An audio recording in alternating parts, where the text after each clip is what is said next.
தமிழக வெற்றி கழகத்தின் தொண்டர்களுக்கு சோலையின் பணிவான வணக்கம். தமிழக வெற்றி கழகத்தில் நானும் கடைகோடி தொண்டனே. தமிழக வெற்றி கழகத்தின் தலைவர், தமிழகத்தின் முதல்வர் 2026 நமது அண்ணன் தளபதி விஜய் அவர்களே.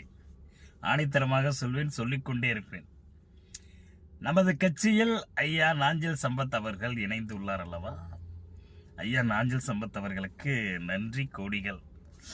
ஆக்சுவலாக என்ன ஒன்றுனா, நேற்று ஐயா நாஞ்சில் சம்பத் நம்ம கட்சியில் இணைந்ததுக்கு அப்புறமா ப்ரெஸ் மீட், பத்திரிகையாளர்கள் சந்திப்பு நடைபெற்றது.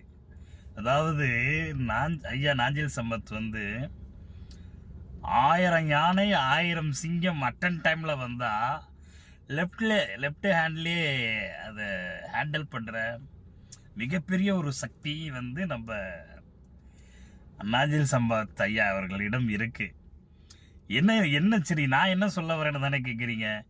அதாவது நம்ம பத்திரிகையாளர்கள் அறிவுபூர்வமான ஒரு கேள்விகள் கேட்பார் அப்படின்னு பார்த்தா, நீங்கள் அந்த கட்சியில இருந்து ஏன் வந்தீங்க, இந்த கட்சியில இருந்து வந்தீங்களே, அப்போ இந்த கட்சியில் போனீங்களே அப்படின்ட்டு கேள்வி கேட்டுட்டு இருந்தாங்க. ஆனால் ஐயா அவர்கள் சலிக்காமல் இறுதி வரை, அவர்கள் டயர்ட் ஆகிற வரைக்கும் நம்ம நாஞ்சில் சம்பத் ஐயா அவர்கள் பதிவு பேசிக்கொண்டே இருந்தார். அது உண்மையாலுமே வரவேற்கக்கூடியதும். பத்திரிகையாளர்களை பார்த்து யாரும் பயப்பட வேண்டிய அவசியம் இல்லை. பத்திரிகையாளர்கள் கேட்கின்ற கேள்விகள் என்று ஒன்று இருக்கின்றது அல்லவா? நாட்டு வளர்ச்சிக்கான கேள்விகள் இருந்தால் பதில் சொல்லலாம். ஒரு தனிப்பட்ட மனிதன் வளர்ச்சிக்காக கேள்விகள் இருந்தால் பதில் சொல்லலாம்.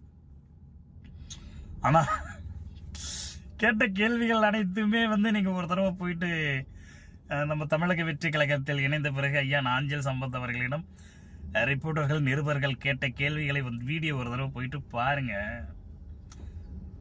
அதனால தான் நிச்சயமா 2026 தமிழகத்தின் முதல்வர் தளபதி விஜய் அவர்களை, அது எழுதப்பட்ட வரலாறு. மிக முக்கியமாக நம்ம இன்னொரு பதிவு செய்து கொண்டே இருக்கின்றோம்.